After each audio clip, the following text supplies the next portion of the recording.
Most people may not have any severe symptoms until their kidney disease is advanced. However, you may notice that you feel more tired and have less energy, have trouble concentrating, have a poor appetite, have trouble sleeping, have muscle cramping at night, have swollen feet and ankles, have puffiness around your eyes, especially in the morning, have dry, itchy skin, need to urinate more often, especially at night. Anyone can get chronic kidney disease at any age. However, some people are more likely than others to develop kidney disease. You may have an increased risk for kidney disease if you have diabetes, have high blood pressure, have a family history of kidney failure, are older. Chronic kidney disease (CKD) is a condition in which the kidneys are damaged or cannot filter blood as well as healthy kidneys. Because of this, excess fluid and waste from the blood remain in the body and may cause other health problems. Kidney disease is a term used by doctors to include any ABN. 1. How common is chronic kidney disease (CKD)? Mild to moderate CKD is very common in unselected populations. Some surveys suggested that as many as 16% of the adult population have some markers of kidney disease. Recent research suggests that 1 in 10 of the population may have CKD, but it is less common in young adults, being present in 1 in 50 people. In those aged over 75 years, CKD is present in 1 out of 2 people. However, many of the elderly people with CKD may not have diseased kidneys but have normal aging of their kidneys. Although severe kidney failure will not occur with normal aging of the kidneys, there is an increased risk if it is combined with high blood pressure and heart disease or stroke. Medical checks can monitor this. Disease Outcome Quality Initiative (KDOQI). 2. What causes chronic kidney disease (CKD)? There are many causes of CKD, and the most common causes are aging of the kidneys, high blood pressure and diabetes. Very few of the causes of CKD are completely curable, but may be controlled. Regular blood tests will be taken to indicate whether the kidney function is stable. If someone has markedly reduced kidney function, high blood pressure, and protein leak in the urine or associated problems such as kidney pain, a scan of the kidneys will be performed. Some people will also have tests such as a cystoscopy, flexible tube to look inside the bladder, or a kidney biopsy. A small piece of kidney is removed with a needle and looked at under the microscope. 3. Further information about possible causes of chronic kidney disease (CKD). Further leaflets are available for some of the following conditions. Diabetes mellitus. This directly damages the structure and function of the kidneys and is increasingly the most common cause. Renovascular disease, renal artery stenosis, narrowing of the blood vessels of the kidney. Hypertension, high blood pressure is both a cause and a consequence of kidney failure. Glomerulonephritis, a chronic inflammation of the glomeruli, filters, of the kidneys. Genetic disorders. These are usually inherited, e.g. adult polycystic kidneys disease. Urological disorders, urinary problems such as reflux nephropathy and urinary tract infections. 4. How do I know if I have chronic kidney disease (CKD)? In most cases CKD does not cause any symptoms, and is only detected when tests results are abnormal. These may be urine tests for blood or protein, an X-ray or scan of the kidneys, or a blood test to measure kidney function. Symptoms develop slowly and do not appear until most of the kidney tissue has been damaged. The rate at which kidney failure worsens varies from patient to patient.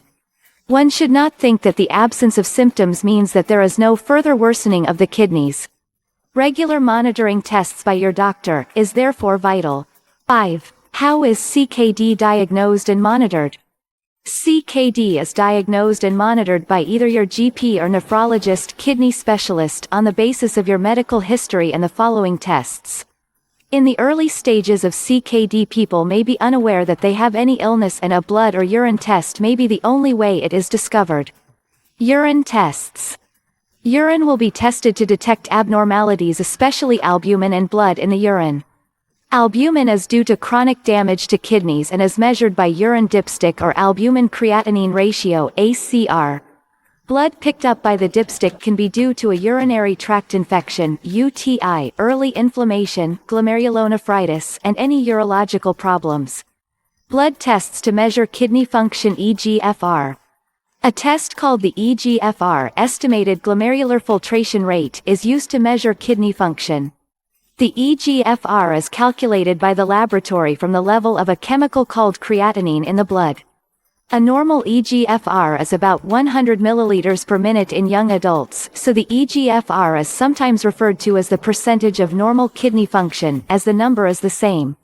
Some young adults with normal kidneys will have an eGFR as low as 75 milliliters per minute, and this falls by about 1 milliliter per minute per year as people get older, so many healthy people aged 75 will have an eGFR of 50 to 60 milliliters per minute. Other blood tests. Other chemicals in the blood like urea, potassium, calcium and phosphate are also measured as high levels and can cause ill health. Other blood tests, hemoglobin and PTH, are carried out to detect anemia and bone disease which may occur in advanced CKD. Assessment of cardiovascular risk. People with CKD are at an increased risk of heart disease, stroke, poor circulation, peripheral vascular disease. Cardiovascular risk factors like smoking, cholesterol and blood pressure will be monitored closely and appropriate medications will be started. Patients who are on antihypertensive or lipid-lowering therapy should have renal function assessed at least annually. Scans and X-rays. An ultrasound scan will be performed to check the kidney sizes and any abnormalities. This may offer further information on diagnosis and probable further decline of kidney function. 6. What are the stages of chronic kidney disease, CKD? CKD is divided into 5 stages. CKD Stage 1, this is where eGFR is greater than 90 mL per minute, with some sign of kidney damage on other tests. If all the other kidney tests are normal, there is no CKD. CKD Stage 2, this is where eGFR is between 60 to 89 with some sign of kidney damage. If all the other kidney tests are normal, there is no CKD. CKD Stage 3, a moderate degree of impairment in kidney functions occurs in this stage. This is subdivided into 3A eGFR 45 to 59 and 3B eGFR 30 to 44 because we now know that patients in 3B have increased rate of cardiovascular diseases. Heart attacks, strokes, narrowing of other arteries. Despite the mild impairment, only a minority of patients progress to end-stage kidney failure. Most stage 3A CKD can be appropriately managed in primary care and 3B patients need to be cautiously reviewed by the GP and then referred to the specialist nephrologist depending on the risk factor. Some patients need further investigation where there are indications that progression to end-stage renal failure, stage 5, may be likely. CKD Stage 4, this is where eGFR is between 15 to 29 milliliters per minute, a severe reduction in kidney function. CKD Stage 5, this is where eGFR is less than 15 milliliters per minute, when dialysis or a kidney transplant may be needed. 7. How fast will the kidneys get worse? It depends on individual patients and the causes of their CKD. It is worth noting that normal people without kidney disease lose 1 milliliter per minute a year through natural aging. The kidneys of many CKD patients above 75 years will worsen just a little faster than normal aging kidneys. They are unlikely to suffer severe kidney failure. For other patients, it is difficult to say. Your nephrologist may be able to give a rough estimate if he has access to the blood and urine tests over previous years. 8. What is the treatment for chronic kidney disease, CKD?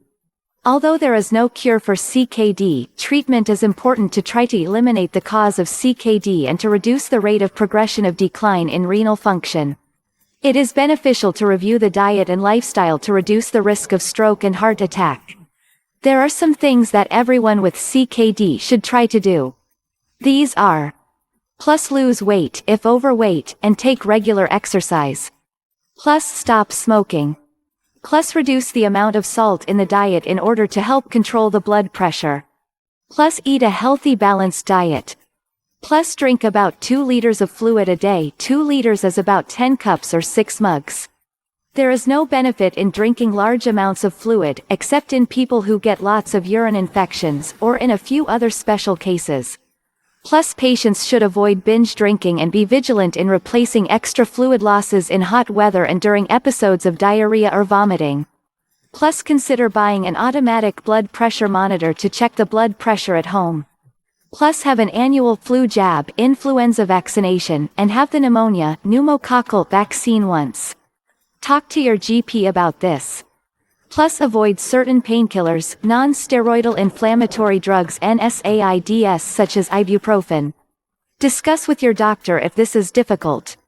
Plus, patients in whom initial urinalysis reveals non-visible, microscopic hematuria should have a urine culture performed to exclude a urinary tract infection.